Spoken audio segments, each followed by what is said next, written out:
Hey guys, Chris here.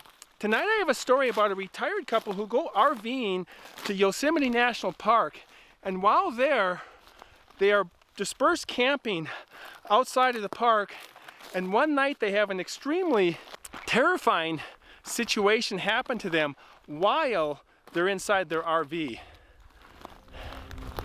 That's next.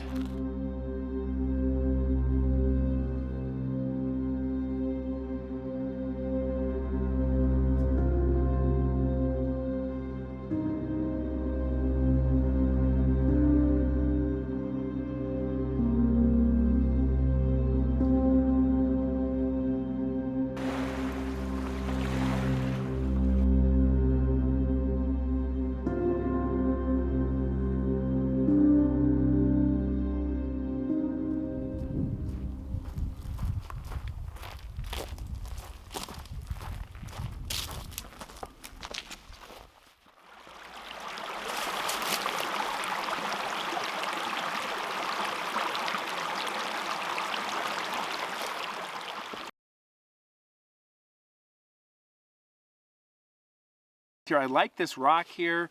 It's a nice shelter. There's a little slight breeze tonight. I have been really enjoying the colors this evening and this month. It's awesome. The aspen trees are amazing. I am up near Carson Pass once again. It's that way tonight. And I love it up here. It's great time of year, and this is great country. Also, for tonight's beer, this is interesting.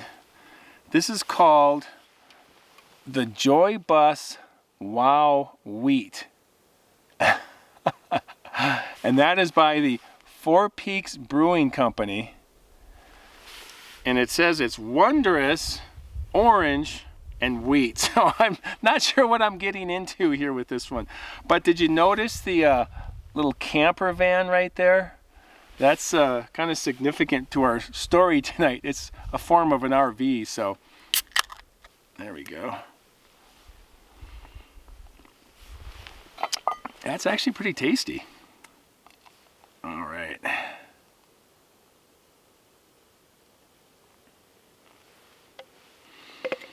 Here we go. All right, cheers.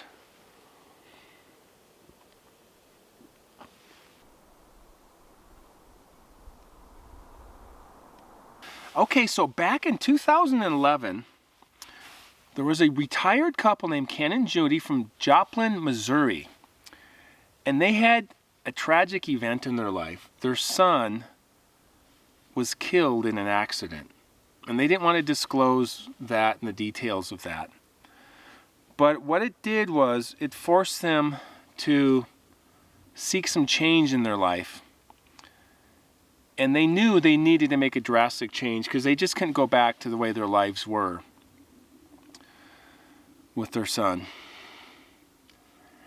And so they decided to rent out their house to a young couple, nice young couple, and to buy an RV.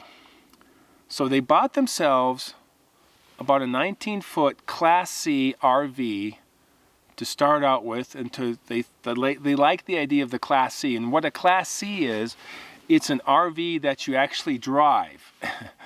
You get in it and you drive, and you got your kitchen right behind you, and somebody can be making some lunch while the other person's driving, as opposed to towing the big RV behind it. They didn't like the idea of towing something and backing into the campsites and going to gas stations and maneuvering around. They just thought, let's just keep it simple.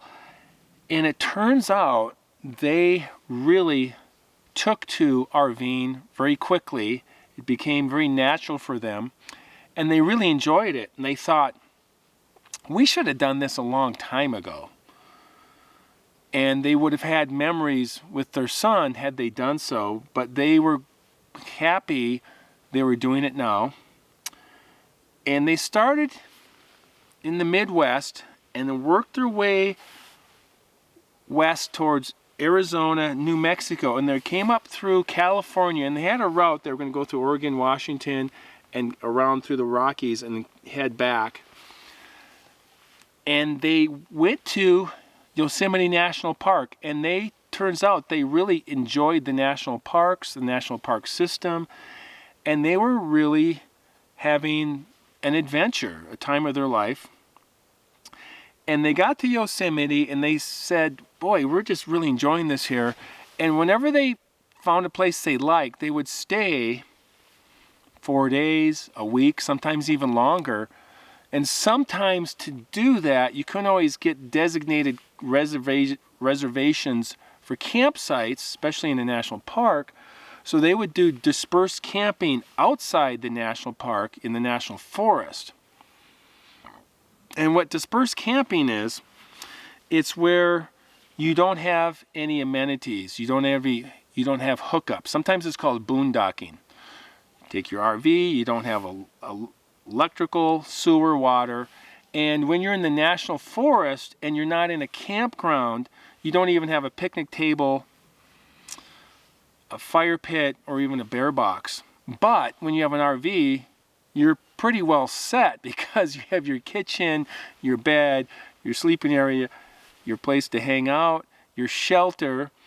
And so they took their RV and they did some dispersed camping in the Sierra National Forest, which is really a wonderful national forest, 1.3 million acres south and west of Yosemite, of wilderness, forest, high country, campgrounds, etc. Just great country.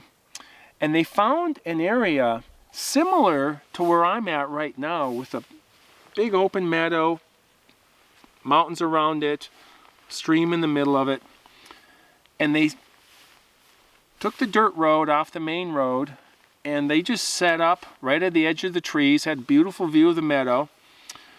And that night they were sitting in their lawn chairs enjoying the sunset. And this is what they would do every night when they had, unless they're at the Walmart parking lot or something, which is, you can camp at Walmart. I don't know if you guys all know that, but you can park your RV at a Walmart and spend the night.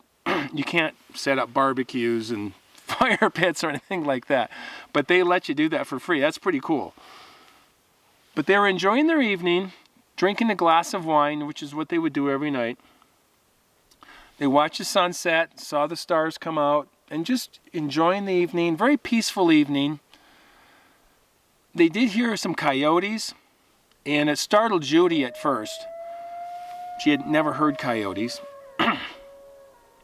But they quickly figured out, okay, those are coyotes, we're fine.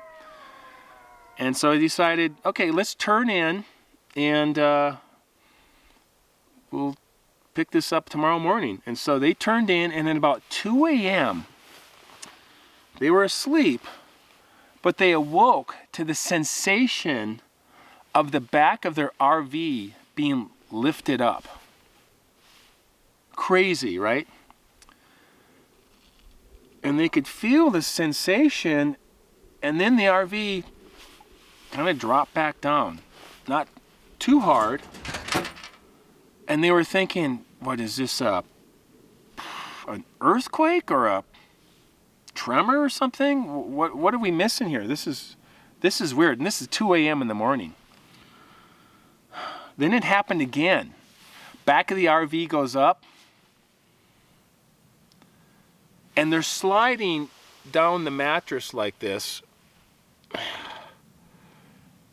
and they know it's not an earthquake. And so Ken gets out of bed, and the now tilted floor of the RV, and he kind of stumbles towards the front of the RV, reaches over the driver's seat, and he lays on the horn 3 times. Judy immediately thought, this is not a good idea. She just had a feeling this is not a good idea. And just a moment after that, they could feel the front of the RV lifting up. And they both fell over. Ken fell into the aisle. Judy fell back into the mattress where they were sleeping on. And he's sitting there in the aisle,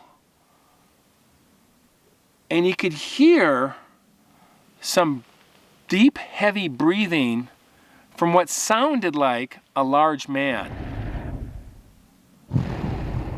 He said to Judy, there is something out there. Right then, they felt the front of the RV drop down suddenly in a loud crash. Judy's laying in the bed. Ken is sitting on the floor. They're in total fear because they know something is out there. And again, it's quiet. Ken gets emotional and he's just feeling he's just got to do something. So he tries to stand up, and he stands up and he starts yelling. And he just says, stop it, you son of a bitch, stop it. And right then, he could hear footsteps walking around the back of the RV. And on the side that was facing the forest, now they could feel these loud slamming sounds starting from the top of the RV, working their way down the side of the RV. While this was happening, it was moving down the side, it knocked over the wine glasses that were next to the sink onto the floor. And Ken is standing there and he says, I have to open up the blinds and look and see what the hell is going on out here. And Judy always wanted to have blinds on because she didn't want to wake up someday and have something staring at her from outside, someone staring at her. And Ken always liked the idea of not having blinds and waking up to the sunrise and just seeing nature around them. And so he opens up the blinds and he looks, and just for a minute it's quiet, and then he yelps and he's totally startled and he falls backwards into the aisle and he steps on some of the broken glass in his bare feet. Judy is just totally in fear, and as she's looking at Ken, she looks back over at the window that was now partially open, and she could see this large shape just for a moment staring at them and then turn.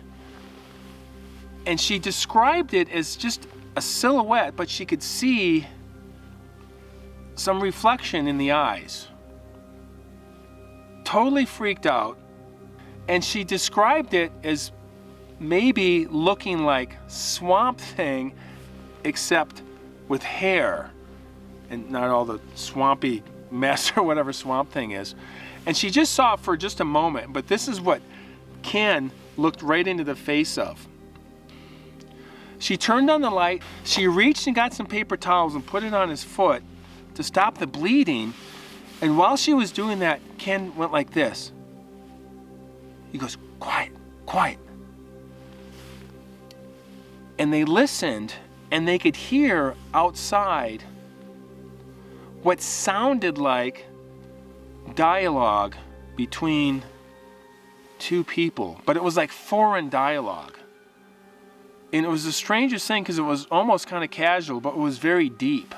This deep sounding dialogue they couldn't quite understand. And for a moment, Judy said she thought maybe some people had come up and scared whatever this thing was away, and now they were talking about it. But as they listened, they could hear animalistic sounds kind of mixed in. And they're sitting there in silence for about 15 minutes, and this dialogue and animal sounds is going on at the same time. And they're just dead quiet because they don't want to trigger this animal anymore. And then finally, the sound starts to fade off into the forest, and they can't hear it anymore. And they sit there for a few more minutes, just not sure what to do. And then it felt like, okay, whatever it is, it feels like it's gone, at least for now. And they spent the rest of the night